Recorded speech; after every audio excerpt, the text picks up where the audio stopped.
Soyez bénis dans le nom de Jésus de Nazareth, qui est le Dieu de toute grâce, qui nous a appelés à sa gloire éternelle. Il ne nous a pas appelés à la souffrance, ni à la pauvreté, ni à la misère, mais il nous a appelés à la gloire éternelle. La gloire éternelle commence lorsqu'on reçoit le Seigneur Jésus comme son sauveur personnel. Le royaume des cieux commence lorsqu'on reçoit le jour que vous recevez le Seigneur Jésus comme votre sauveur personnel. Vous entrez dans le royaume des cieux. Et c'est pourquoi Jésus-Christ disait toujours aux pharisiens, le royaume des cieux est donc au milieu de vous. Et c'est lui qui était le royaume des cieux. C'est lui qui a ouvert le chemin. C'est pourquoi aussi il a dit, je suis le chemin, la vérité et la vie. Nul ne vient au Père que par moi. Alors, si nul ne vient au Père que par lui, venir veut dire, on était déjà là, mais on était parti. Où? Perdu par le péché originel, qui est arrivé dans ce monde par des calomnies. Et ce péché originel nous prive aujourd'hui de cette entrée merveilleuse dans le royaume des cieux, ce royaume merveilleux. Et ce problème a commencé au ciel, où beaucoup d'anges, un tiers des anges, leur entrée aussi a été obstruée, fermée, à cause toujours des calomnies. Nous vivons des temps difficiles, comme le dit la parole de Dieu. Nous traversons des moments difficiles. On se poserait la question si Dieu existe. Oui, Dieu existe bel et bien. Quand on parle de l'esclavage en Libye, il y a d'autres qui posent la question, surtout les Africains, qui me disent toujours, oh docteur Essomba, si Dieu existe, pourquoi nous souffrons? Pourquoi nous sommes pauvres? Je m'en vais vous expliquer pourquoi il y a la pauvreté, pourquoi il y a la misère en Afrique et aussi dans le monde. Parce que la misère, elle est partout. L'homme naturel, que la Bible appelle l'homme animal, pense que la misère est tout simplement matérielle ou financière. Non, pas du tout. Pense que la pauvreté est tout simplement matérielle ou financière. Pas du tout. La misère est spirituelle, la pauvreté est spirituelle. Et tout est spirituel, comme la Bible le dit. Bien-aimé, je désire que tu prospères et que tu sois en bonne santé, comme prospère l'état de ton âme. J'ai ici entre mes mains quelqu'un qui croit connaître. Il s'agit d'un blanc qui a écrit un livre en calomniant l'œuvre rédemptrice opérée sur la croix par Jésus-Christ Nazareth. Et on l'écoute dans les chaînes télévision, radio. Il est reçu en grande pompe. Ici donc, le titre, c'est quoi sur cette vidéo? Vérité choc sur Jésus-Christ. Vérité choc sur Jésus-Christ. Incroyable, impensable. Alors, vous n'allez peut-être pas le voir. Je demanderai à notre technicien de se lever là où il est. Il va tirer l'image. Vous allez commencer par entendre la voix de cette personne. Qu'est-ce qu'elle dit sur ces vérités choc sur Jésus-Christ? Écoutez, et nous allons faire des analyses. Et vous allez discerner vous-même ce que j'appelle calomnie. On démarre. Parce que je ne dis pas qu'il n'existe pas, je dis qu'il n'a jamais existé comme personnage historique, mais que c'est une fiction. C'est comme Madame Bovary n'a jamais existé, même si Flaubert a utilisé un fait divers. Mais les Juifs disent, un prophète viendra un jour, le Messie viendra, il va faire ceci, il va faire cela, il va se comporter comme ceci, il va se comporter comme ça. Et dans les Juifs, il y a une petite secte, une petite partie qui nous dit, mais non, ce Messie n'est pas à venir, il est déjà venu, d'ailleurs, il a fait ceci, il a dit cela, etc. Tout ce qui est annoncé se trouve présentifié et on dit, mais il a existé. Et on fabrique le Nouveau Testament, qui est la bonne nouvelle, l'Épiphanie, c'est la bonne nouvelle, et on nous dit, mais il est là, il est venu, il a dit ceci, il a fait cela, et c'est très exactement tout ce qui a été annoncé dans l'Ancien Testament. Par la suite, évidemment, quand cette petite secte devient une religion, c'est-à-dire quand l'empereur se convertit lui-même, on épaissit tout ça. Et on va lui trouver un père, une mère, une enfance, un village, Nazareth, le bœuf, l'âne, etc. On invente une histoire, une enfance, il y a pléthore d'évangiles, 50, 60, 70, pourquoi on en connaît 3 ou 4? et puis on lui fabrique une biographie. Puis après, la peinture, c'est un moment. Alors ça, c'est intéressant. Hein. C'est l'impératrice, j'ai appris des tas de choses grâce à vous, l'impératrice Théodora, qui en 842 décide qu'effectivement, on va pouvoir représenter le Christ, ce qui n'avait pas été fait jusque-là. Voilà, et ça change tout. C'est-à-dire, il y a un concile, et le concile à l'époque, c'est une quinzaine d'évêques, dont certains sont mariés avec 2 ou 3 femmes, certains sont des alcooliques, certains ont été payés, certains sont des crétins incultes. Ils sont là en train de voter, et puis ils disent alors, est-ce qu'on a le droit de représenter la figure de Jésus, ou est-ce qu'on n'a pas le droit? Quand on prie une icône, est-ce qu'on prie véritablement Dieu, ou est-ce qu'on ne prie pas un bout de bois, auquel cas on serait dans le fétichisme, auquel cas on serait dans le paganisme? Et ça dure pendant très longtemps, cette querelle, et elle est tranchée un jour où on dit, oui, iconophilie, comme on dit, c'est-à-dire les iconophiles sont des gens qui aiment les images, les iconoclastes sont des gens qui n'en veulent pas et qui les brisent. Si on n'avait pas eu cette décision-là, on aurait une autre civilisation à l'évidence, parce qu'à partir de ce moment-là, on commence à peindre un Jésus, à sculpter un Jésus, à figurer Jésus, puis Marie, Joseph, etc. Et c'est un peu comme une époque vue à la télé, c'était vu dans une peinture, donc Jésus ne pouvait pas ne pas avoir existé, puisque dans toutes les églises des villages, il y avait un crucifix, un Jésus bien blanc aux yeux bleus, c'est-à-dire fabriqué par les Occidentaux à leur image. C'est drôle ce que vous dites là, parce que quand on se balade, ça a été mon cas il n'y a pas si longtemps en Italie, vous êtes à Venise, il y a des églises à chaque coin de rue, à chaque coin de canal, on se dit mais quand même il n'y a pas toutes ces églises pour rien, et au fond c'est ça la démonstration que vous faites, c'est qu'on a réussi à nous convaincre que Jésus existait en le représentant et en construisant tout ce qu'il y a autour, toute cette image et toutes ces églises. Oui. Quand on va au catéchisme, on ne met pas en cause ce qui nous est enseigné. Voilà, il est né comme ceci. Voilà un peu. Quand Jésus est censé... Nous allons continuer à suivre ces allégations que j'appelle mensongères. Ce sont des calomnies. Et ces calomnies se trouveraient aussi dans la Bible, où les gens ont pris le temps de calomnier l'œuvre rédemptrice du Seigneur Jésus-Christ, qui est passée bien sûr par les apôtres qu'il avait laissés. Et autant que Jésus vivait sur terre, il a été calomnié. Avant l'arrivée de Jésus également, il a été calomnié sur terre, il a été calomnié à plusieurs reprises par Satan. Les calomnies prennent leur source sur ce que nous appelons la sorcellerie. À chaque fois que vous êtes victime des calomnies, sachez que vous êtes aussi victime de la sorcellerie. Je m'en vais vous expliquer cela dans ce livre qui est la parole de Dieu, et aussi mon livre de témoignage va raconter ce que j'ai fait pour toi. Les calomnies existent depuis la fondation du monde. Depuis que Dieu existe, parce que fondation du monde, c'est lors de la création. Mais depuis que Dieu existe avant même la création. J'ai eu à faire des analyses précises par rapport à ça pour ceux qui croient à l'existence d'un Dieu, quelqu'un qui aurait créé le monde, la terre, les océans et tout ce qui s'y trouve. Parce que aussi la science a fait des calomnies, le diable est passé par la science pour nous dire que Dieu n'existe pas. Or, Dieu existe bel et bien. Nous allons le prouver. Déjà, quand vous lisez, ça sera fait bien sûr par notre maman, quand vous lisez Romains, chapitre 1er, justement à partir du verset 16. Le verset 16 qui nous apporte jusqu'au verset 18, jusqu'au verset 19, jusqu'au verset 20, qui nous apporte des éléments très importants. Pourquoi l'apôtre Paul précise, surtout le verset 16 qui m'intéresse beaucoup, et le verset 18. Pourquoi il doit annoncer l'évangile aux riches, aux pauvres, aux intellectuels, aux moins intellectuels et autres. Pourquoi il doit annoncer l'évangile? Donc nous allons lire par la bouche de notre maman. Nous lisons. Romains chapitre 1er, le verset 16. Car je n'ai point honte de l'évangile. Car je n'ai point honte de l'évangile. C'est une puissance de Dieu. C'est une puissance de Dieu. Pour le salut de quiconque croit. Pour le salut de quiconque croit. Du juif premièrement, puis du grec. Puis du grec.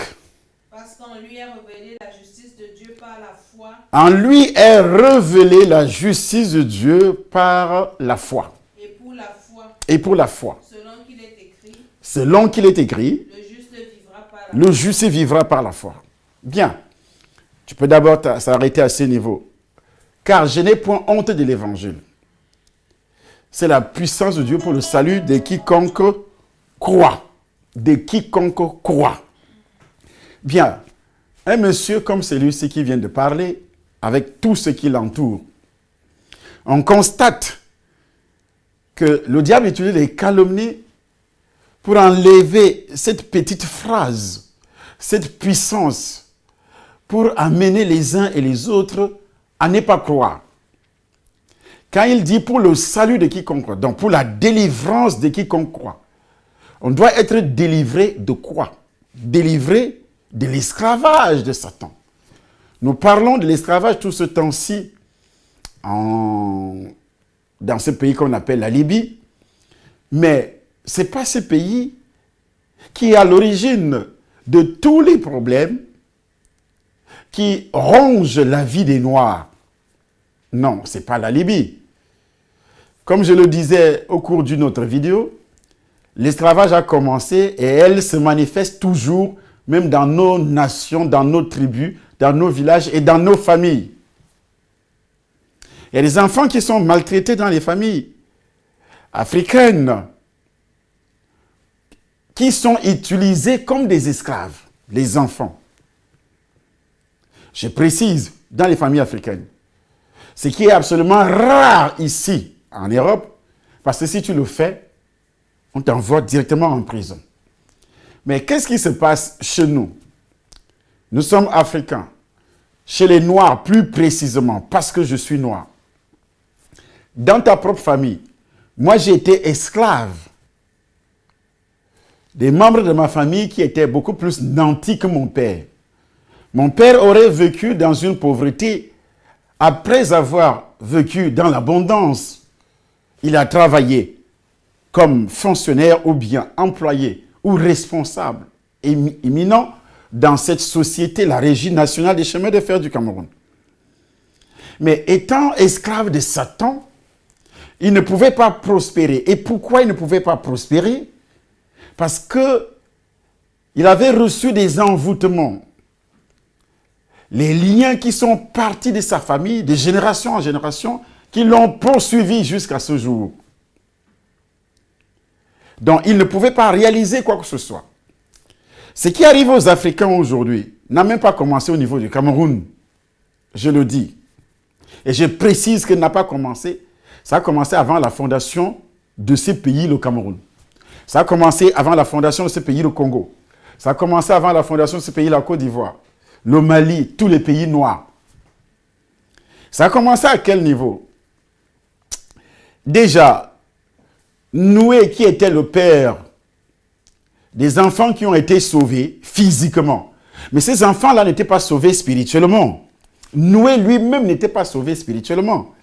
Parce que ce qui pouvait laver le sang de Jésus n'était pas encore descendu dans ce monde. Dans le sang de le sang de Noé. Je parle du sang de Noé, qui pouvait laver le sang de Noé. Et qu'est-ce qui pouvait laver le sang de Noé? Le sang de Jésus, qui est né pur, qui a été créé, le sang de Jésus-Christ. La Bible dit, Dieu l'a engendré. Le Saint-Esprit a engendré la chair de Jésus-Christ. C'est pourquoi cette chair n'avait pas été polluée par le péché originel. Donc c'est seulement ce sang qui pouvait laver le sang des êtres humains spirituellement. Lorsque vous croyez. C'est pourquoi Paul ajoute ici, il n'a pas honte de l'évangile. C'est une puissance de Dieu pour le salut, donc pour la délivrance de quiconque croit. Quiconque croit, pas en Dieu, croire en Jésus-Christ. C'est en ce moment-là, dès que vous croyez, et le diable passe le temps à calomnier l'œuvre rédemptrice du Seigneur Jésus-Christ. Pourquoi? Parce qu'il ne voudrait pas que toi et moi et toute l'humanité, que nous soyons sauvés.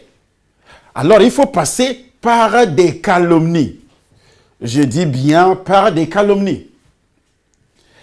Il utilise donc les hommes comme ce que nous venons de voir. Il dit Jésus-Christ n'a jamais existé. N'a jamais existé. Il y a d'autres toujours par des calomnies qui disent il a existé, mais il n'a jamais été le sauveur. Lui, il dit qu'il a fait ses recherches. Comme ce qui venait d'être dit, qu'il a fait quoi? Des recherches. Voici ce qu'il dit. Parce que je ne dis pas qu'il n'existe pas, je dis qu'il n'a jamais existé comme personnage historique. Il n'a jamais existé comme personnage historique, oui. C'est une fiction. C'est une fiction. Jésus-Christ est une fiction. Ça, c'est ce qu'on appelle des calomnies. Et tous ceux qui suivent ce qu'il est en train de dire, qui croient, ils sont perdus. Et c'est ça la vision de Satan. Il y a beaucoup d'Africains qui nous disent aujourd'hui, pourquoi vous continuez à croire alors que les Africains, les Noirs sont maltraités? Moi, j'ai lu des commentaires sur les vidéos, sur YouTube, lorsqu'on a posté des vidéos parlant de l'esclavage en Libye. Il y a des gens qui mettaient des commentaires en disant, ce qui me choque, c'est que vous continuez à croire au Dieu des Blancs. Vous continuez à suivre les Blancs et à croire à leur Dieu.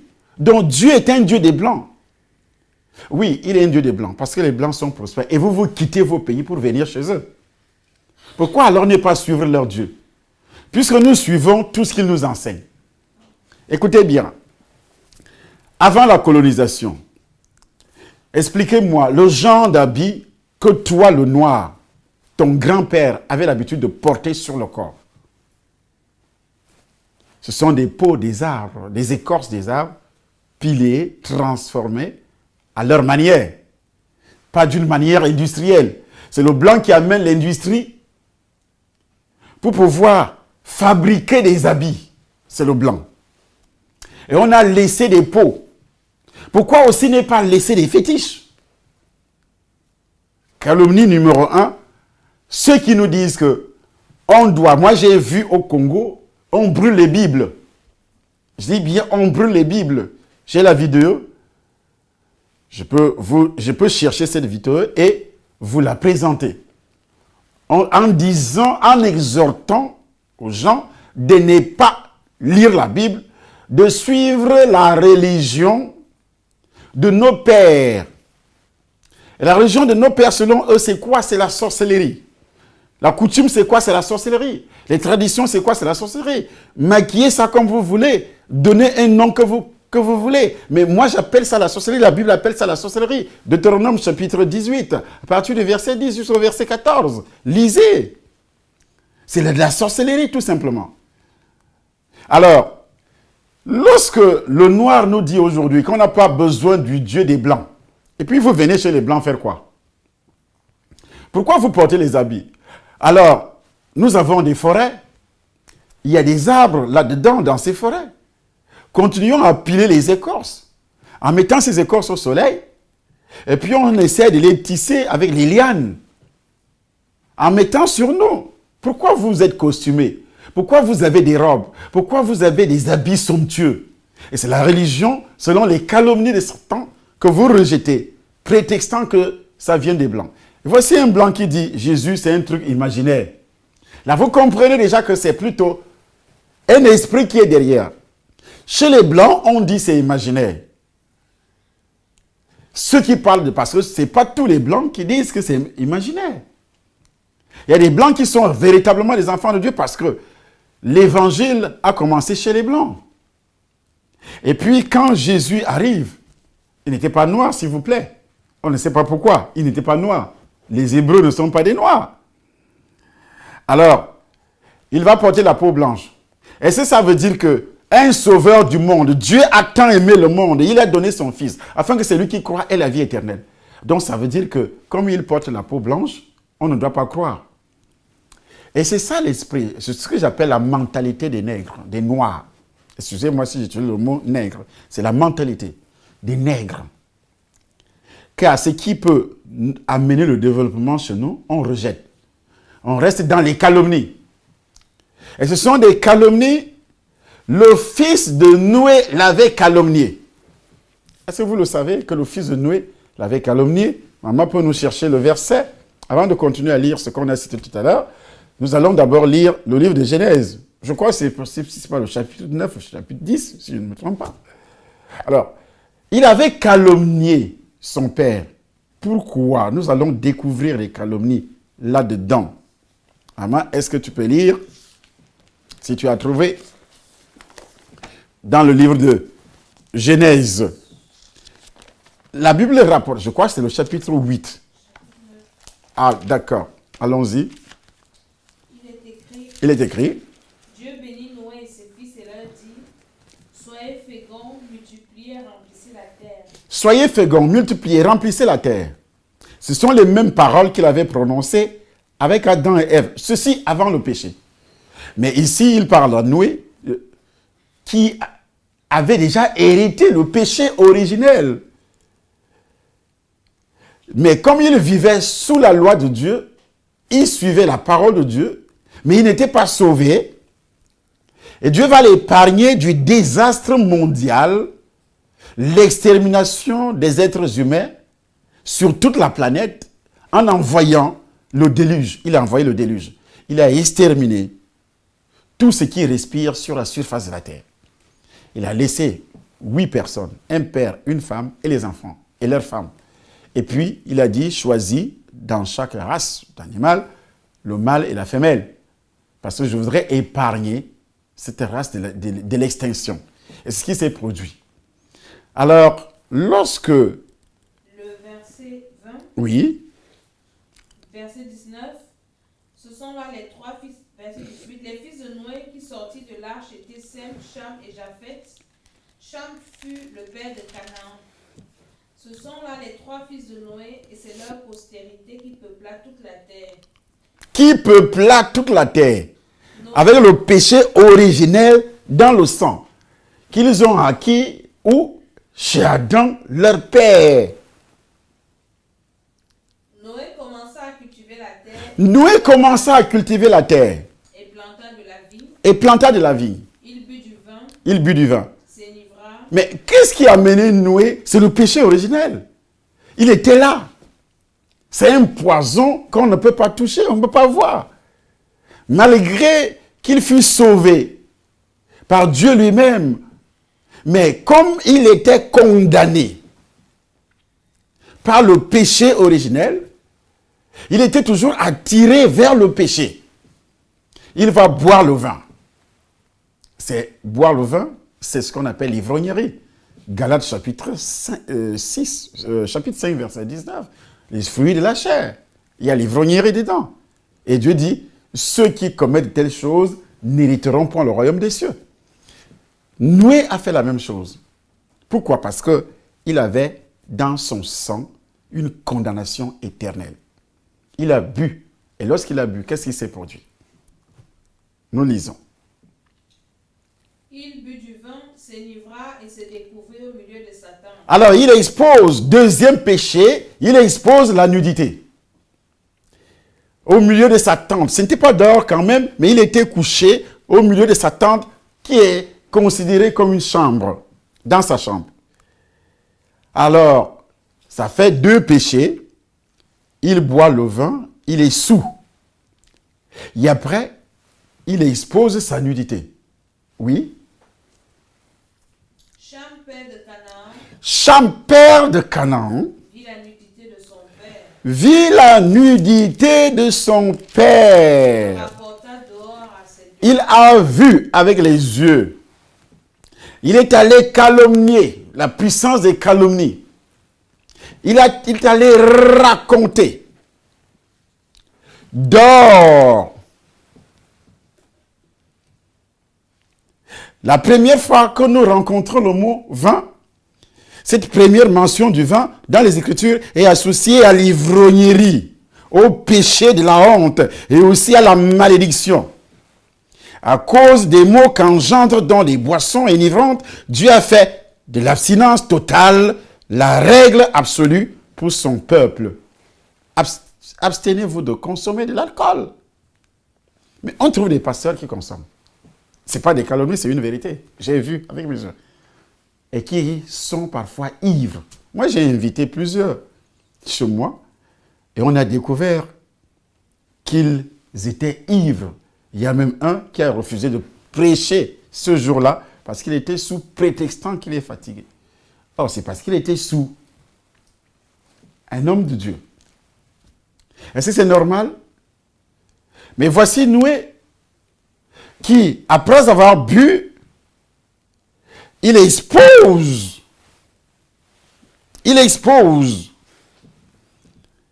le péché. Alors, Cham, nous lisons, qu'est-ce qu'il va faire? Alors Cham, Sem et Japheth prirent le manteau. Non, qu'est-ce que l'autre a fait avant de prendre le manteau? Il vit la nudité de son père. Il a vu la nudité de son père. Et il le rapporta dehors à ses Le péché de ce monsieur de Cham était de ne pas avoir honoré et respecté son père. Au lieu de couvrir Noé, il a exposé sa condition honteuse. Il a exposé son péché. Et c'est ça l'Afrique, que ce soit dans les églises. Je dis bien que ce soit dans les églises, le péché du père est exposé, raconté à gauche, à droite. Le péché du pasteur raconté à gauche, à droite. Comme si le pasteur était Dieu. C'est un homme comme toi et moi. La seule différence, c'est son appel. Les apôtres ont péché. Mais on a vu Paul reprendre Pierre, parce qu'il a constaté qu'il a péché, il était hypocrite. Il n'est pas allé raconter. Il n'est pas monté sur les médias pour calomnier. Mais il parle à Pierre dans le sens où Pierre a entraîné plusieurs personnes dans son hypocrisie. C'est pourquoi il reprend Pierre. Il dit non, si tu fais ça, les autres aussi vont te suivre. Et la Bible précise que Cham qui expose à chaque fois que toi tu prends l'engagement d'exposer le péché de ton père, de ta mère, que ce soit biologique, que ce soit spirituel, sache que c'est une malédiction. Même s'il ne t'a pas maudit, mais tu es déjà maudit d'office. Une fois que tu mets la bouche dans ses affaires, dans sa relation avec Dieu. Et c'est là le socle de la fondation africaine. Parce que ce monsieur, c'est un ancêtre des Africains. Nous allons le vérifier avec les Saintes Écritures. Vous allez voir ce qui va se passer. Nous continuons à lire. Alors Sem et Japheth prirent le manteau, le mirent sur leurs épaules, Sem et Japheth prirent les manteaux, le mirent sur leurs épaules, le mirent sur leurs épaules, marchèrent à reculons et couvrirent la nudité de leurs ils ont couvert la nudité de leur père. Comme leur visage était détourné, ils le virent Ils n'ont même pas osé, sur la nudité de leur père. oser regarder. Mais regardez aussi au sujet de l'alcool. La vraie sorcellerie, les seules industries qui prospèrent chez nous en Afrique, c'est quoi? C'est l'alcool. Le Cameroun a combien de brasseries? 3e pays consommateur d'alcool dans le monde. 3e. On consomme, et c'est la seule industrie qui marche. Où on a établi des brasseries. Les autres industries qui se sont installées après la colonisation, que les colons ont laissé et qui se sont installés, d'autres se sont installés après, ont chuté. Pourquoi ils ont chuté? Parce que à cause des calomnies toujours. Ça coûte cher. Tout ce qui est fabriqué au Cameroun coûte cher. Alors ils sont partis où? En Chine, en Asie, Taïwan et autres. Ils nous ont ramené ce qu'on appelle la poubelle, la contrefaçon. C'est cette contrefaçon qui a donc tué l'économie locale, l'industrie locale.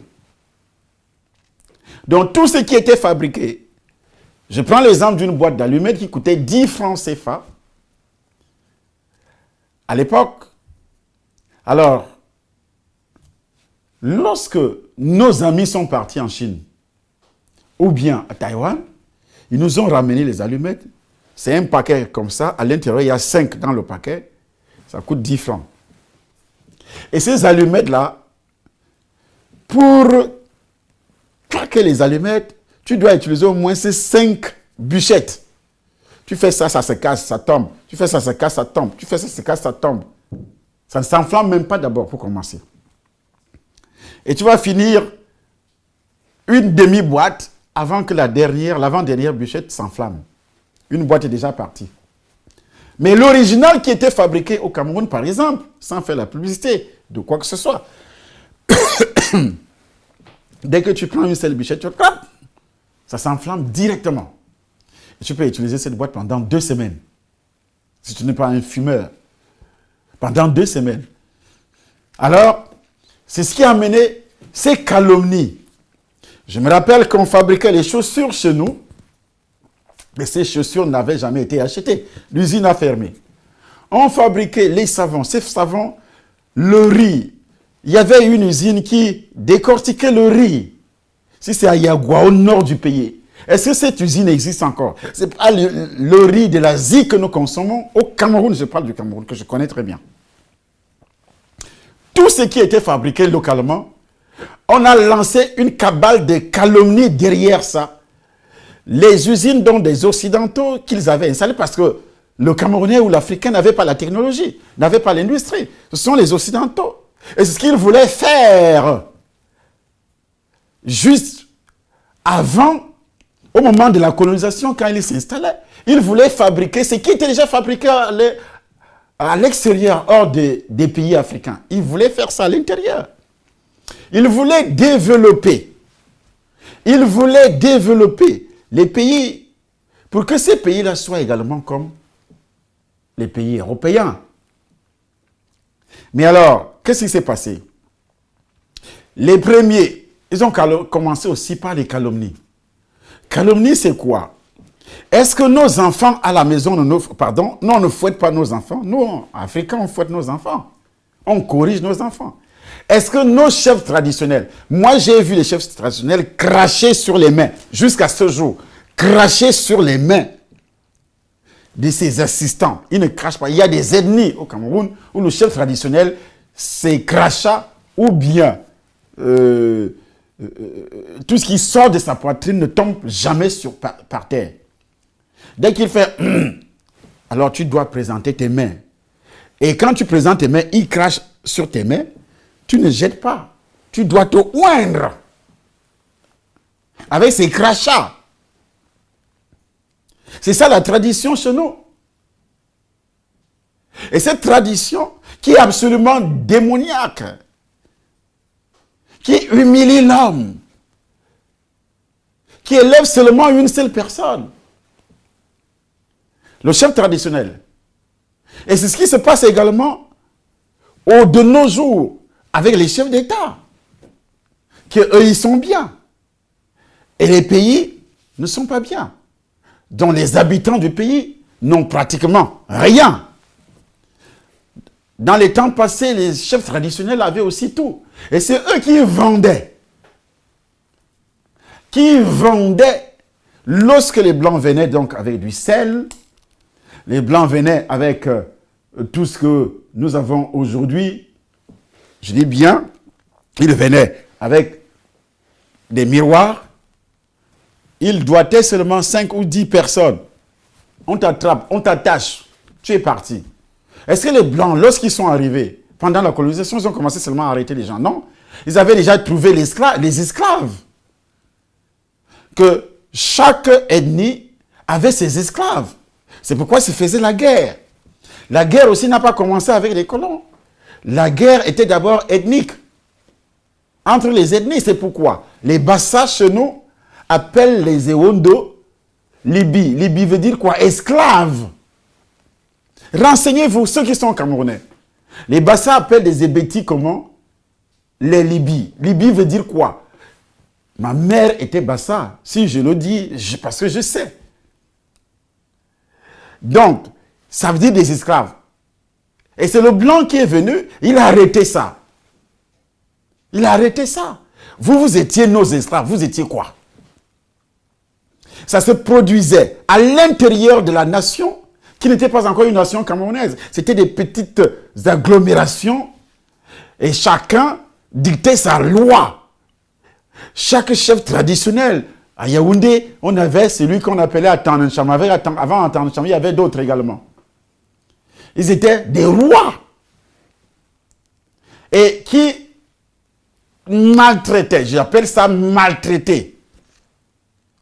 Tout le monde devait quitter, envoyer ses femmes chez le roi. Tu devais prendre ta propre fille de 2 ans et aller donner au roi traditionnel, au chef traditionnel. Est-ce que c'est faux? C'est absolument vrai. Et lorsque le chef traditionnel perdait la vie, il mourait. Qui l'accompagnait dans sa tombe? C'était 10 femmes, 15 femmes, 20 femmes vivantes. qui servaient de cale. On creuse une fosse commune. Ah, ils appelaient ça tombe, mais ce n'était pas la tombe, c'était la fosse commune. Alors, on aligne au moins une vingtaine de femmes vivantes. Et ça, c'est le blanc qui a enseigné ça. Disons la vérité. Ce n'est pas une malédiction qui nous suit. Ce n'est pas le blanc qui a enseigné ça, il a trouvé ça. Il a plutôt arrêté ça. Que ce que vous faites n'est pas bien. Le blanc a donné la dignité à la femme. De nos jours, mais qu'est-ce qui se passe? On dit que c'est le blanc qui a amené l'esclavage. Mais vous vous trompez de chemin. On a une mentalité. Il faut un changement de mentalité. On a aligné 20 femmes et puis on prend le corps de ce chef traditionnel, lui seul, qui est mort. On dépose sur les femmes qui sont encore en vie. Et puis on ferme le trou.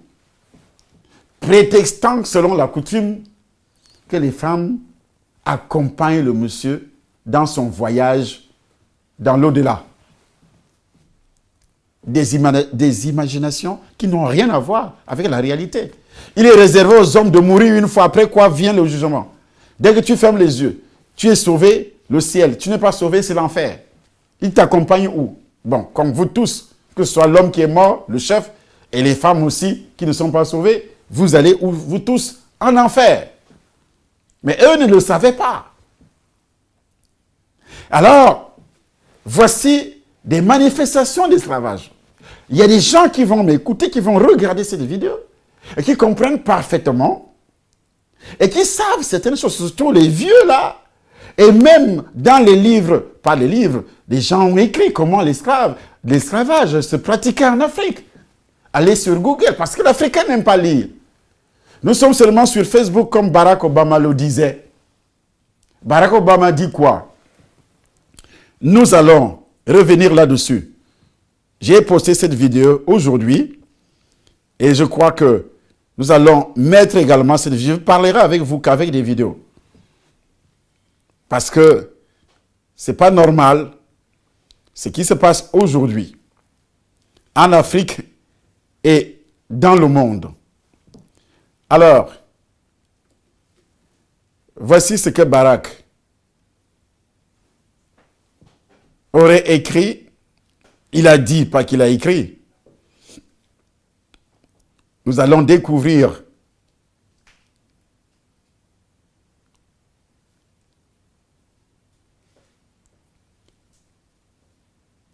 je suis en train de chercher et je parviendrai toujours, comme d'habitude. Notre technicien est déjà prêt.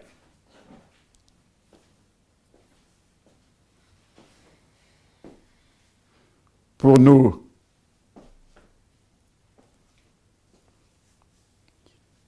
présenter cette vidéo. Je cherche la vidéo que je n'ai pas. J'ai envoyé ça à mon épouse dans sa boîte aujourd'hui, que je ne parviens plus à retrouver. Je crois que d'ici peu, je vais retrouver cette vidéo qui va nous aider beaucoup.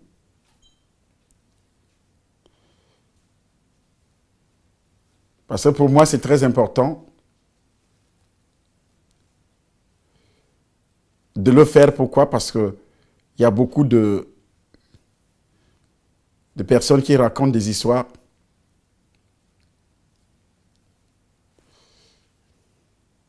Voilà, j'ai retrouvé la vidéo.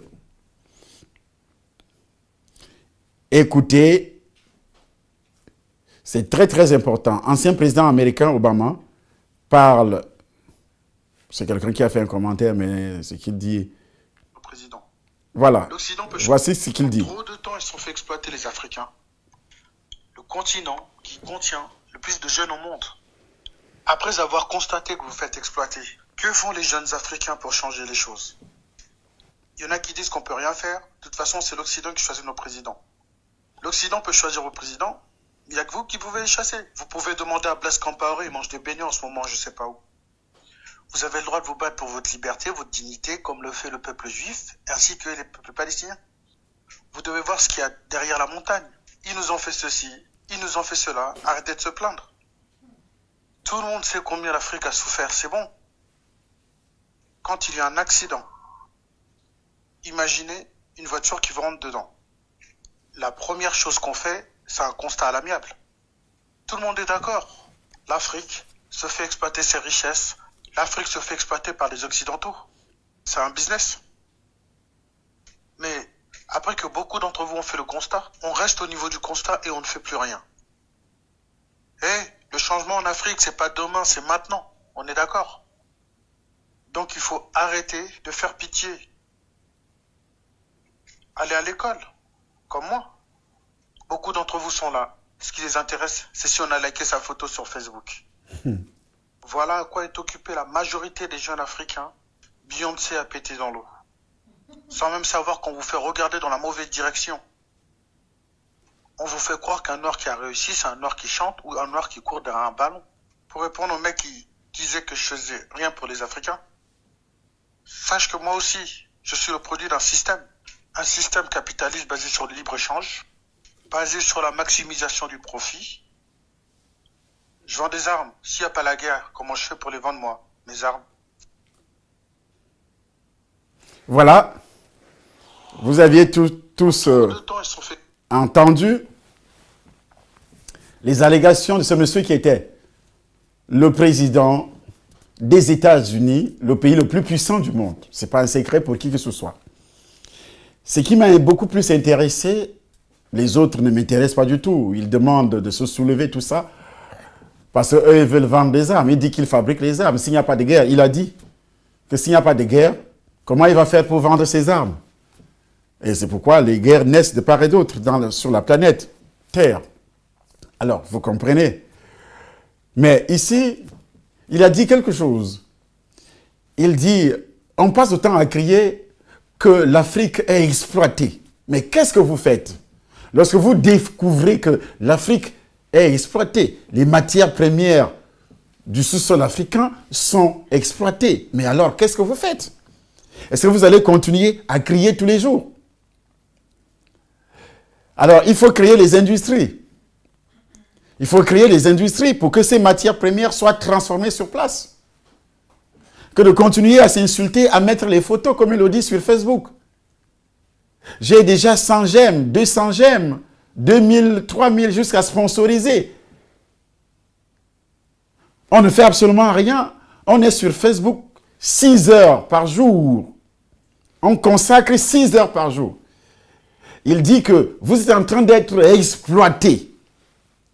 On est sur les réseaux sociaux. Depuis que les réseaux sociaux, l'Afrique va encore sombrer dans la pauvreté. Parce que les gens ne travaillent pas du tout. Et quand je le disais auparavant, que les réseaux sociaux vont provoquer, et les divorces, vont provoquer et la pauvreté, c'est-à-dire ça va encore enfoncer l'Afrique dans une pauvreté extrême. Parce que le peu l'Africain n'est pas d'abord travailleur pour commencer. Mais ils vont encore abandonner le peu d'efforts que ce peuple fournissait auparavant. Tu vois quelqu'un, vous êtes en train de causer ensemble, il est sur Facebook. L'homme et la femme, les deux sont sur Facebook. Ils sont sur le même lit, mais ils sont en train de dialoguer avec d'autres personnes ailleurs qu'ils ne voient pas. Ils sont en train de regarder les photos, de regarder les commentaires. Il fait des commentaires sur des conneries qui n'ont même pas de sens, qui ne lui apportent rien du tout. Il passe le temps, dès qu'il se réveille, avant même de brosser les dents, il a déjà regardé. Il ne regarde pas la Bible. Pour les chrétiens, la Bible a été classée depuis longtemps. Alors, ils essaient de calmer la conscience qu'ils ont la Bible dans le portable. Alors que cette Bible n'a jamais été lue. C'est quand il arrive à l'église, il n'y a plus de Bible papier aujourd'hui. Il n'y a plus de Bible papier. C'est seulement le portable. Il est sur la Bible qui est le portable. Et en même temps, il est sur les réseaux sociaux à l'église. Je dis bien à l'église. Or, la Bible, qui est la parole de Dieu, dit, si quelqu'un sait faire ce qui est bien et qui ne le fait pas, commet un péché. Pendant que tu es sur Facebook, il y a beaucoup de trucs que tu devais faire. Mais tu ne le fais pas. La femme dans le foyer, l'homme dans le foyer, les enfants dans le foyer, c'est la même chose. Mais quand les Blancs sont sur Facebook, sur les réseaux sociaux, ils sont là pour un but. Ils ne sont pas là comme nous. Et ils ont les réseaux sociaux depuis des années aujourd'hui. Mais ça vient d'arriver au niveau de l'Afrique. Et c'est eux qui sont également à l'origine. C'est eux qui ont créé les nouvelles technologies. Mais nous, on a créé quoi? Rien du tout. Rien du tout. Donc, la malédiction qui a été prononcée par Noé sur qui? Sur celui qui a dévoilé la nudité de son père, le péché de son père. C'est ce qui se passe effectivement en Afrique. Pour tuer un chef de l'État, qu'est-ce qu'on fait? On passe par ses acolytes, par les généraux qu'il a nommés lui-même. On monte un coup d'État et ça passe toujours par les calomnies. C'est pas vrai? C'est vrai. Pas des calomnies. Il ne gouverne pas bien. Quand ce dernier prend le micro, quand il vient de renverser le chef de l'État, qu'est-ce qui se passe? Il prend le micro, il dit « J'en ai marre des escroqueries, j'en ai marre de la corruption, j'en ai marre de ça. » Et pourtant, lui, il va faire pire que ça. Quand il va prendre le pouvoir, il va faire pire. Parce que la garde-robe de sa femme, ses frères, comme ils sortent de la pauvreté, il faut qu'ils aient d'abord des comptes bancaires partout dans le monde. Des comptes bancaires partout dans le monde. Nous avons l'histoire du Burkina Faso qu'Obama citait tout à l'heure. On a tué Thomas Sankara, pourquoi? Et quand ils ont pris le pouvoir, quel est donc le message qui a été donné à la nation ce jour-là? La nation burkinabé. Ils ont reçu un message venant de Blaise Compaoré. Mais il a fait pire que ça. Que ce qu'il déclarait ce jour-là. Le peuple était obligé de descendre à la rue pour essayer de résister. Il y a eu des morts. C'est pourquoi Obama prend ça comme exemple. Mais moi, je ne peux pas demander au peuple de se soulever contre une autorité, pas du tout. Dieu sait à quel moment il va l'enlever. Mais ce que moi je dois faire, qu'est-ce que moi je dois faire à ce niveau? Je dois chercher à être délivré de cette malédiction d'abord.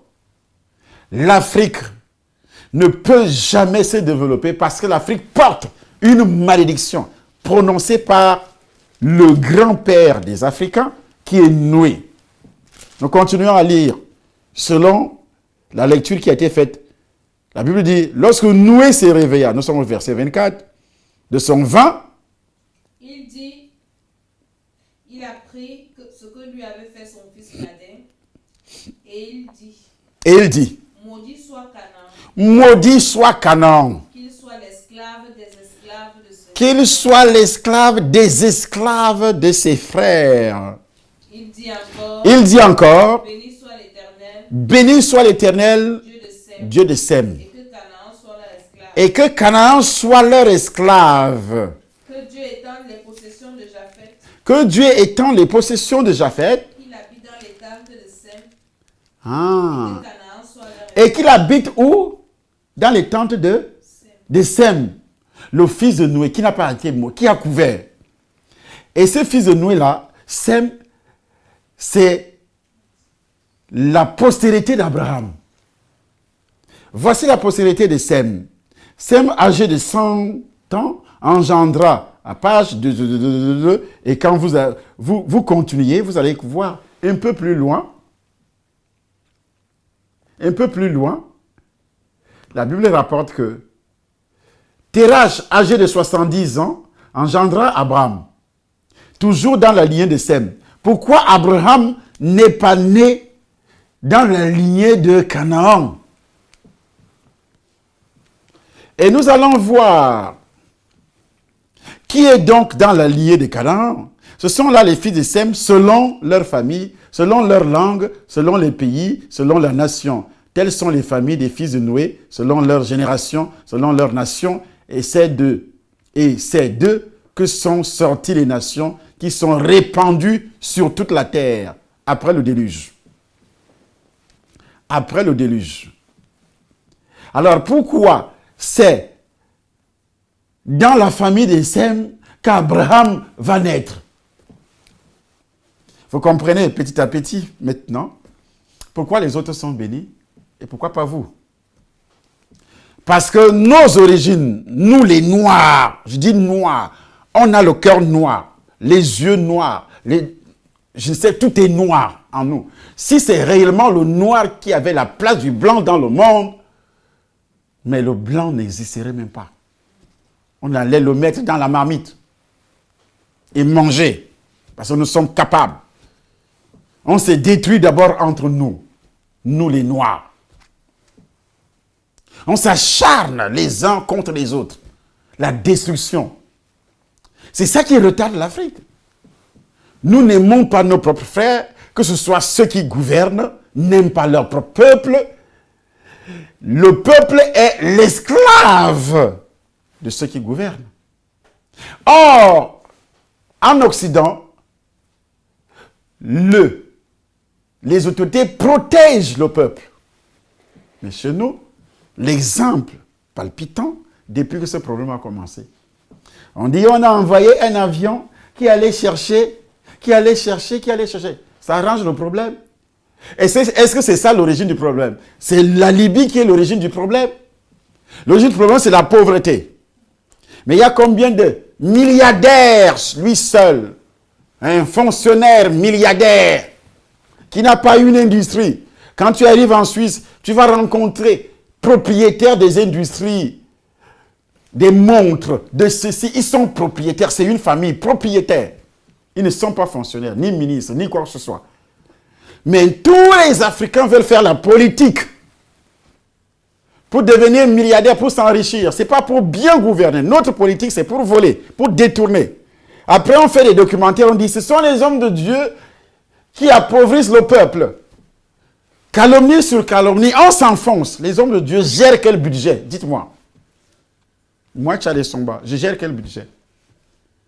On prend des vidéos, on va filmer la pauvre maison où tu habites, on va filmer ce que tu es en train de faire, l'église, les pauvres 1000 francs, ou bien 500, ou bien combien, on jette dans le panier, on dit voilà l'escroquerie. Vos matières premières là, vos matières premières, est-ce que c'est moi qui exploite ça? Est-ce que c'est les pasteurs qui vendent ça? Est-ce que c'est les pasteurs qui creusent ça sous le sol? Voilà la richesse d'un pays. Mais pourquoi vous ne parvenez pas à transformer les matières premières? Parce qu'il y a la malédiction qui vous empêche de raisonner, de réfléchir. Quels sont ces pays qui veulent se développer? Alors, ils vivent dans les importations. On importe tout. Je dis bien tout. Simple caleçon que les enfants portent, on importe. Mais il y a la couture, mais cette couture est artisanale. Mais quand vous arrivez en Inde, en Chine, il y a des ateliers kilométriques qui produisent des milliards de caleçons par jour. Mais chez nous, c'est quoi? Qui produisent des milliards de robes par jour. Chez nous, c'est quoi? Toutes les grandes marques produisent là-bas en Chine. Ils ont des ateliers en Chine. Et nous quittons tous les jours pour aller acheter la friperie. Et vous prétendez que vous allez un jour vous développer. Vous allez atteindre l'émergence selon vous. C'est dans la tête que vous allez atteindre l'émergence, pas dans le concret.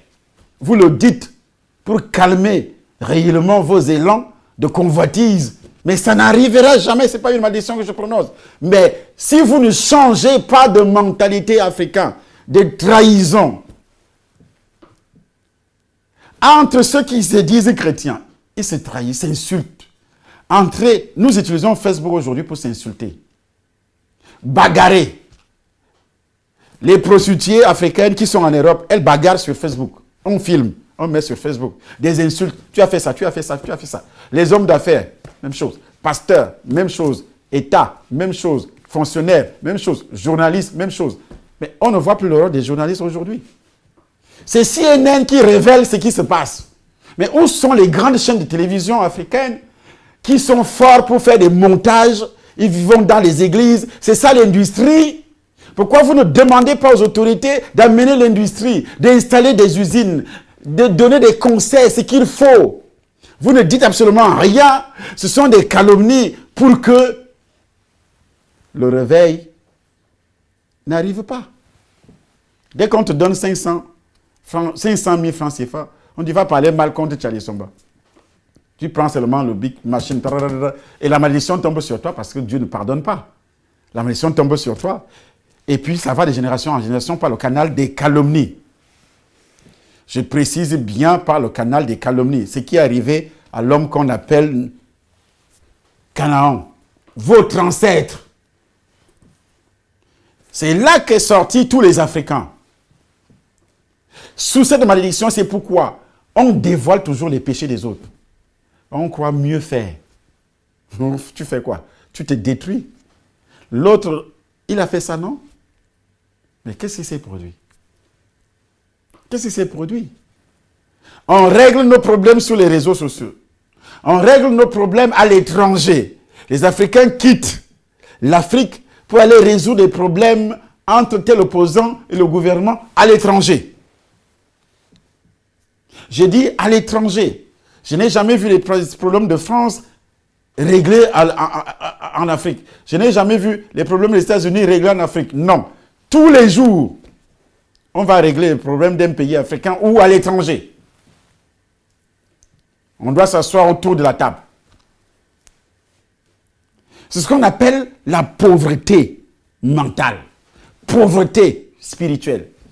Mais on se dit intellectuel, parce que tu parles bien français, anglais, là tu es intellectuel. Non, ces Chinois parlent anglais ou français, ils parlent pour communiquer, hein, pour les attirer chez eux. Mais tout est chinois chez eux. Tout est chinois chez eux. Tout.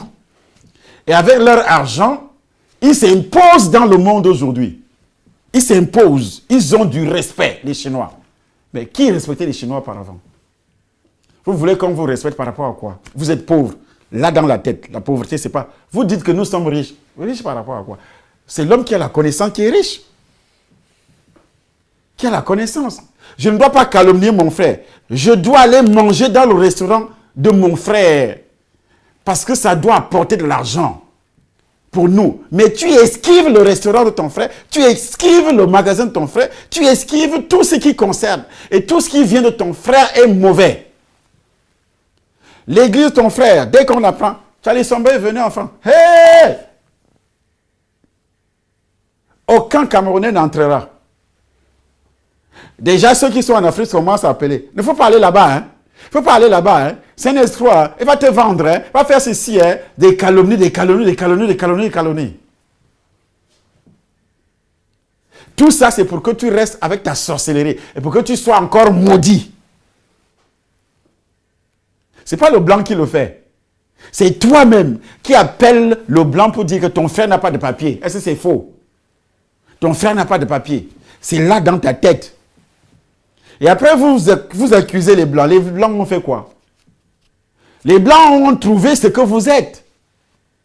Et ils en profitent parce qu'ils ont la connaissance. Le peuple périt faute de connaissance. Eux, ils ont la connaissance. Vous n'avez pas la connaissance. Vous avez le pétrole. Alors, fabriquez des voitures qui consomment le pétrole, le carburant, le gasoil, qui roulent sur le bitume. Les routes, même, vous n'en avez point. Puisque vous n'avez pas de bitume. Eux, ils fabriquent. Même les petits sentiers ici, là, en Europe, sont goudronnés. Dès que tu construis ta maison, même si c'est à 100 km de la route, ils mettent de goudron parce que tu paies les impôts. Mais il y a combien de villages dans ta zone? Il n'y a pas de route. Dans la ville même, il n'y a pas de route. Il n'y a pas d'eau. De l'eau dans les robinets, rien. L'électricité, rien. C'est pas ça la malédiction? Alors, en quittant pour aller, même quand tu arrives à l'étranger, tu te comportes comment?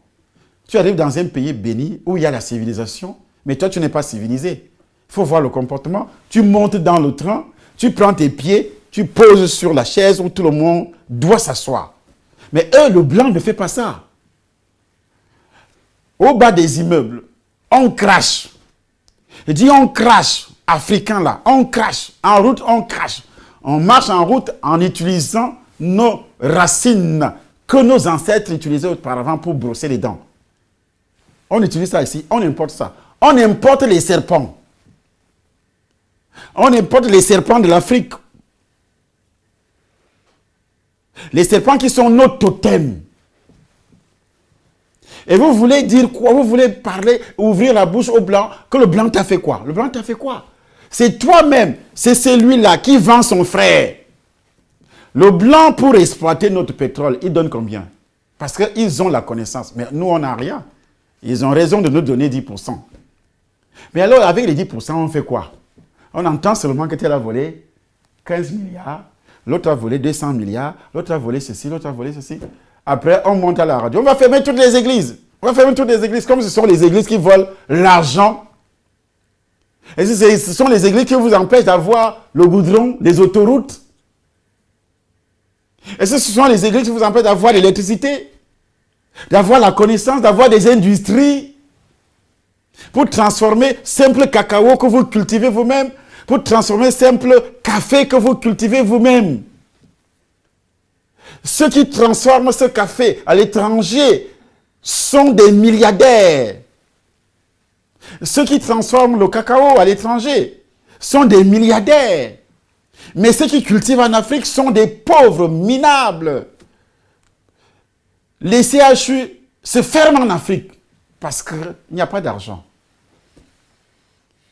Hein? CHU, hôpital, dans une ville, une capitale fermée parce qu'il n'y a pas d'argent. Nos dirigeants se soignent où? En Europe. Pour avoir des soins véritables, lorsqu'on tombe malade en Afrique, il faut payer le billet d'avion et pour avoir le visa, il faut déposer des cautions au niveau de l'ambassade. Est-ce que tous les Africains ont ces moyens? Non. Et pour qu'on te soigne en Afrique, est-ce que c'est le blanc qui demande aux Africains qui sont infirmiers ou médecins de monnayer les soins alors qu'il a un salaire? Il faut d'abord donner de l'argent pour qu'ils te soignent. Mais on apprend seulement, oui, ils sont bien organisés. Là-bas, on paye même les chômeurs. Pourquoi? Est-ce que c'est l'argent qui nous manque? On dit, oui, les Blancs sont en train d'exploiter. Vous trouvez des raisons. Les Blancs sont en train de nous exploiter. Ils exploitent. Mais alors, depuis les temps anciens, le pétrole a été créé le même jour que Dieu a créé la terre. Il a mis le pétrole en bas. Mais pourquoi depuis ce temps-là, vos ancêtres n'ont pas exploité le pétrole? C'est le blanc qui est venu te dire, là où tu es assis, monsieur, il y a des richesses dans ton sous-sol. Tu dis, quel type de richesse? Tu dis, il y a un produit qu'on appelle pétrole. Et tu lui poses la question, qu'est-ce qu'on fait avec ça? Il dit, bon, on va raffiner ça, et puis on va mettre séparé, il y aura du bitume, il y aura en même temps le gasoil, il y aura l'essence, il y aura ceci ou cela, et puis une autre partie, on va fabriquer des tissus, des produits synthétiques. Et c'est le blanc qui t'explique ça. Et après, qu'est-ce qu'il fait? Il dit, bon, moi j'installe les raffineries, et je prends une grande partie, je vais avec ça. Et moi, je vais te donner 10% sur la production, 10%.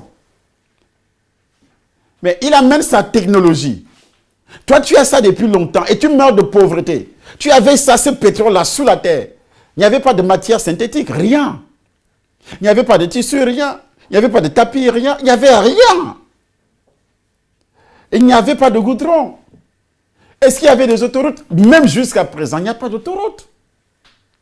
Il n'y a rien. Est-ce que vous fabriquez les voitures? Eux, ils fabriquent des voitures avec la connaissance. Le peuple périt, dont la pauvreté, c'est un manque de connaissance, manque d'industrie. Même s'ils parvenaient à installer leurs industries chez nous, le bénéfice n'entrera pas dans les comptes de notre État. On dit, oui, arrive à exploiter ceci au Niger, ils exploitent cela. Alors, vous allez faire quoi avec ça, si ça reste là? Vous allez mourir et puis aller en enfer. De génération en génération, ça reste toujours là. Eux, ils viennent, ils exploitent, ils prennent ça parce qu'eux, ils ont des trucs ici. Ils vous payent le peu qu'ils peuvent vous donner parce qu'ils engagent des finances là-dessus pour développer ça. Et vous vous contentez, oui, oui, nous sommes riches parce que c'est pour nous, c'est pour nous. Mais qu'est-ce que tu fais avec ça? Vous voyez ce qu'on appelle le mauvais cœur. S'ils n'avaient pas exploité ça, on n'aura pas le téléphone. Aujourd'hui, tu es sur Facebook tous les jours. C'est leur connaissance. Facebook tous les jours, c'est leur connaissance. Ce n'est pas un Africain. On me dit que oui, les Africains ont fabriqué des choses. Où est ça? Ils ont développé. Où est ça? Où sont les métros chez vous? Où sont les TGV chez vous? Où sont les aéroports chez vous? Où sont les avions que vous avez fabriqués? On dit c'est un noir qui avait inventé. Oui, qui a inventé. On se contente, on calme notre conscience. Oui, vous savez, l'avion là a été inventé. Le frigo a été inventé par un noir. Regardez, vous êtes tellement pauvre dans ce que vous dites. On essaie de calmer notre conscience. Et puis, l'Africain passe le temps à accuser. Comme chez les chrétiens, il ne travaille pas. Et lorsqu'il échoue, il est fainéant, il ne travaille pas. Il commence à accuser l'oncle. Il commence à accuser la tante. Il commence à accuser tel. Il commence à accuser tel. C'est elle qui a fait ceci. Elle a eu une mauvaise conscience dans le foyer. Elle méprise le mari. Elle insulte le mari. Et puis, lorsque le mariage s'arrête, il dit c'est ma tante. Il dit c'est ma soeur. Il dit c'est tel, c'est tel, c'est tel. Paresseuse dans le foyer, il ne sait même pas accueillir son mari. Et puis dès que ça arrive, et oui, c'est le mari, c'est le mari. Qu'est-ce que le mari a fait? Le mari aussi a besoin de soins, non? C'est toi seul qui a besoin d'amour. Quand on aime, on pose des actes. Tu ne poses pas les actes et puis l'homme va rester là à te regarder. Il ne va pas rester. C'est pas ça l'amour. C'est de l'exploitation. Il a besoin aussi de ton soutien. Tu ne le soutiens pas. Il a besoin aussi de ton secours. Il n'y a pas de secours. Il a besoin aussi de tes soins. Il a besoin aussi que tu l'aides. Mais tu ne le fais pas. Et puis tu commences à accuser. Il a fait ça, il a fait ça, il a fait ça, il a fait ça. Et alors? Oui, ces tantes-là, on t'a envoyé à l'école, rien. Formation, rien. Ici, il y a des formations partout. Même à 90 ans, tu peux recevoir une formation ici. Mais les Africains viennent ici. Ils arrivent même ici, là. Ils ne parviennent pas à obtenir une moindre formation. Vous allez accuser qui? Ceux qui sont ici, là. Ils fument, ils prennent la drogue. Mais vous allez accuser qui? Après, on dit, oui, vous savez, ici, là, on veut toujours vous maintenir. On veut toujours vous maintenir. Donc, vous allez me dire qu'il n'y a pas de cadre supérieur africain ici. Ils ont fait comment pour parvenir? Ils ont fait comment pour parvenir? Et donc, quand tu as déjà échoué, tu commences à dire, oui, on m'avait fait ça. Non. Monsieur, ton échec, ce n'est pas un défaut, bien, ce n'est pas mauvais si tu es né dans une famille pauvre, si tu es né africain. Mais si tu meurs pauvre, c'est ton problème en ce moment-là. Il dit, c'est ton problème. Tu es né africain noir. Personne ne peut choisir sa famille. Moi, je suis né dans une famille pauvre, misérable. Je n'avais pas choisi. Mais si un jour je meurs pauvre, c'est mon choix. Ce choix est dans la tête. Si nous mourons pauvres, nous Africains, c'est notre choix. On va continuer à bagarrer, à s'insulter, à se critiquer, à fuir ton propre frère. Là où il est, tu ne veux pas mettre pied. Tu ne veux pas mettre pied. Alors, qui peut te soutenir? Tu peux faire quoi? C'est ton frère. Comme dans le foyer aussi, tu fuis ton mari, tu fuis ta femme. Tu penses que c'est la femme du dehors là qui est quelque chose pour toi? Elle est là pour t'exploiter, monsieur. Tout simplement. C'est celle-là qui respire, qui sait comment tu as dormi, qui se réveille, si tu tombes malade, elle est avec toi à l'hôpital. Mais celle du dehors là, elle est seulement pour ton argent. Hein. Un point entrant. Hein. S'il n'y a plus d'argent demain, ce n'est pas son problème. Elle t'insulte correctement, elle te lave correctement, elle étale au soleil. Elle prend un autre. J'ai vu une vidéo, ça m'a tellement amusé. Et puis le monsieur entre à l'hôtel avec sa femme, avec sa copine, elle a laissé sa femme à la maison.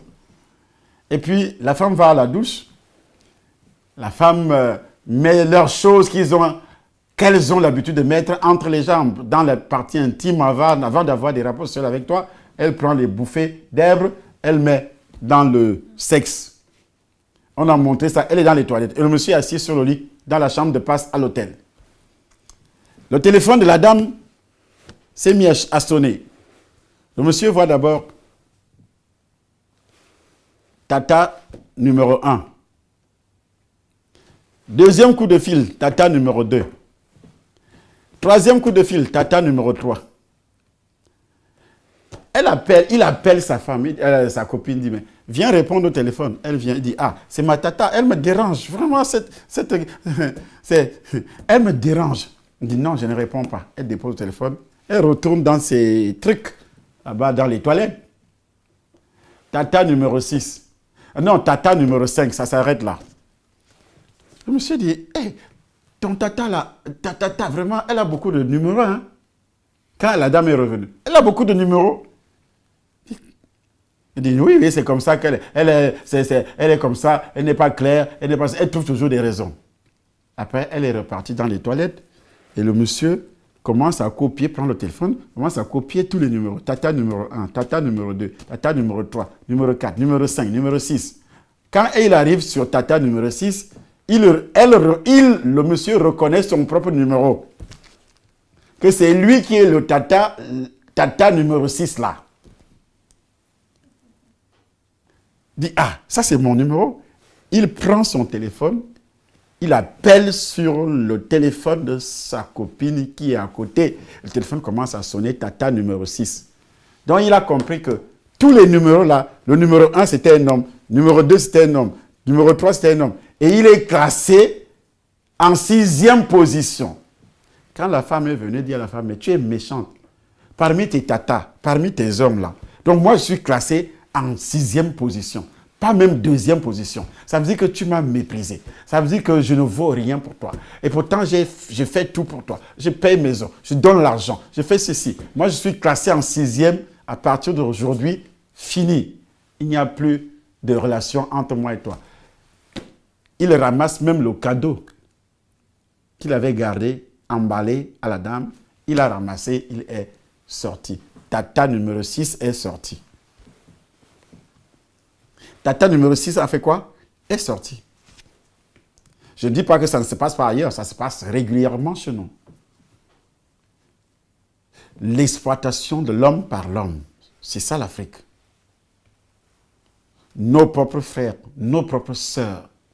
Donc ça ne peut pas changer. Il faut entrer dans la tête et changer la mentalité. Si on ne change pas de mentalité, ça ne pourra jamais marcher. Donc, l'origine des problèmes des Africains viennent sur les calomnies. Parce que je vais parler tout simplement des calomnies ce jour-ci. Si tu avais été calomnié, ou bien tu es toujours victime des calomnies jusqu'à présent, ça veut dire que tu es victime de la sorcellerie. Il faudra alors chercher la délivrance. C'est très important. Nous allons voir comment beaucoup de personnes ont été victimes des calomnies. Beaucoup de familles ont été victimes des calomnies. Beaucoup d'hommes de Dieu ont été victimes des calomnies. Et comment Jésus lui-même a été victime des calomnies? Dans la même Bible que nous lisons. Première calomnie qui a amené la malédiction générale chez les Noirs est passée par le grand-père, le père de ce monsieur. Il a calomnié son père, il fut coupable et il a été maudit par son propre père. Après cette malédiction qui a touché toute la race noire. Et lorsque cette malédiction a touché la race noire, on est passé donc par les calomnies. La race noire est la race qui calomnie beaucoup plus dans toute l'humanité. Je dis qu'elle doit calomnier son frère. Il peut mettre le goudron sur son frère, noircir son frère. Et c'est ça la sorcellerie. La jalousie, les calomnies, toutes sortes. C'est pourquoi il y a donc ce qu'on appelle la destruction. Ça ne peut pas aller loin. La prospérité ne peut pas arriver. On a un amour hypocrite. C'est-à-dire dans la famille, quelqu'un veut t'aider, il veut que tu sois condamné à la pauvreté. Ça veut dire qu'il doit continuer à t'aider. Il te raconte ça tout le temps. Donc, pour nous, Africains, on doit d'abord au préalable chercher la délivrance. Sur ce péché-là, il est héréditaire. Il est héréditaire. Tu ne peux jamais prospérer. Parce que c'est pourquoi la prospérité chez nous, c'est le vol, c'est la corruption, c'est la magie, c'est des choses semblables. Pour avoir un peu d'argent, il faut passer par la corruption. Il faut passer par les détournements. Les deniers publics, il faut détourner. Il faut passer par le vol, vendre les âmes à Satan. Il faut passer par la sorcellerie, voler les chances des autres, détruire ce qu'ils font. C'est pourquoi Jésus-Christ a dit, le voleur ne vient que pour voler, pour détruire. Ça, c'est vraiment l'Africain. C'est pourquoi on n'a pas de sentiments. Ce qu'on appelle les esprits méchants, la méchanceté. Tu vis avec ton frère, tu veux l'exploiter. L'homme veut exploiter la femme veut exploiter l'homme. Donc c'est ça, aujourd'hui, l'Africain. Le blanc, s'il n'a plus besoin de toi, il est direct. Il dit, je m'en vais. Il est direct. Il ou elle, que ce soit la femme, c'est pourquoi leur mariage, ça ne dure pas souvent. Moins de choses, ils n'aiment pas l'hypocrisie entre eux. Mais chez nous, c'est grave. Il nous faut la délivrance sur le lien du péché d'Adam et Ève, la trahison. Adam et Ève, d'abord, ils ont trahi leur Père qui est Dieu. Première délivrance.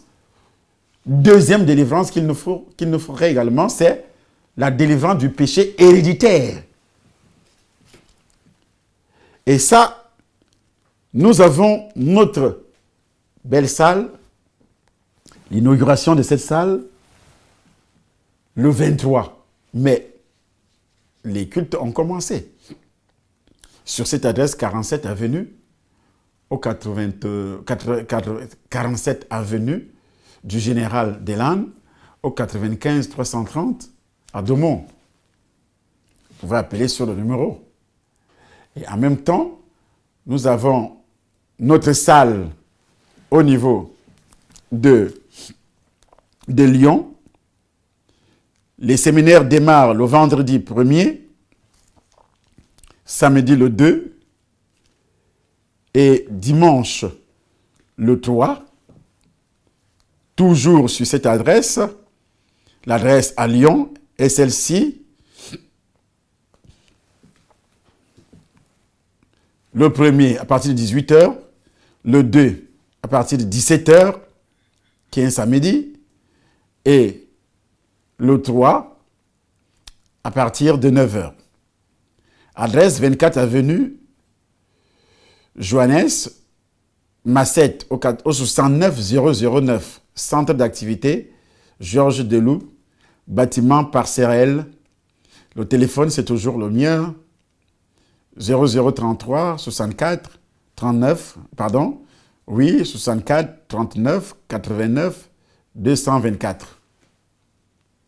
Vous allez voir aussi ce numéro affiché et puis l'adresse sur la même vidéo. Donc, le séminaire à Lyon, c'est un grand séminaire de délivrance et nous allons évoquer tous ces problèmes. Si vous avez des difficultés au niveau des foyers, il faut d'abord commencer par la délivrance du péché originel et la délivrance du péché venant de l'homme qu'on appelle Canaan. Le péché de la trahison, où il a soulevé le cabas, comme on le dit généralement au Cameroun, il a soulevé le cabas de son père. Des choses comme ça se passent aussi dans ta famille. Mais maintenant, ce lien est héréditaire pour tous les Noirs. Le lien héréditaire pour tous les Blancs, le péché originel. Toute l'humanité est là-dedans. C'est pourquoi même Noé, après avoir été délivré, Dieu l'avait délivré en demandant à Noé de construire l'arche. Il n'a pas été tué comme les autres, lui et sa famille. Mais il est resté avec le péché originel et c'est ça qui l'avait poussé à consommer de l'alcool jusqu'à exposer dans sa nudité. Comme ce qui se passe également ici en Europe, on consomme beaucoup plus d'alcool ici. Le péché du sexe et autres. Donc c'est le péché de Noé également. Et ça touche également les Blancs parce que Sem, qui est le père d'Abraham, qui est l'ancêtre d'Abraham, avait aussi les liens avec Noé. Les liens d'alcool, les liens de sexe et autres. C'est pourquoi le sexe, la promotion du sexe est beaucoup plus répandue en Europe. Les films pornographiques et d'autres vices que nous ne pouvons pas citer ici aujourd'hui. Donc ce sont des liens de Noé. Mais en ce qui concerne la génération qui a suivi après Noé, ses fils, ce sont les Noé de Canaan et tous ceux qui ont été frappés par la malédiction que nous avions prononcée sur son propre fils en disant que tu seras l'esclave des esclaves. C'est pourquoi l'esclavage a commencé chez nous, comme je le disais tout à l'heure, et ça continue jusqu'à présent. Nous sommes des esclaves des de la génération de Sem, des esclaves des Blancs, des Occidentaux. C'est pourquoi ils doivent manger nos ressources, ils doivent exploiter nos ressources parce que la parole qui avait été libérée par Noé continue à frapper. Voilà ce que j'avais à vous dire. Que la grâce de Dieu soit sur vous et que la puissance du Saint-Esprit continue à se manifester. Nous continuons dans les calomnies. Nous allons voir ces calomnies sur Jésus, sur les apôtres et sur les autres. La puissance des calomnies réside sur la sorcellerie. Que Dieu vous bénisse et que sa grâce continue à se manifester dans votre vie au nom puissant du Seigneur Jésus-Christ. Amen.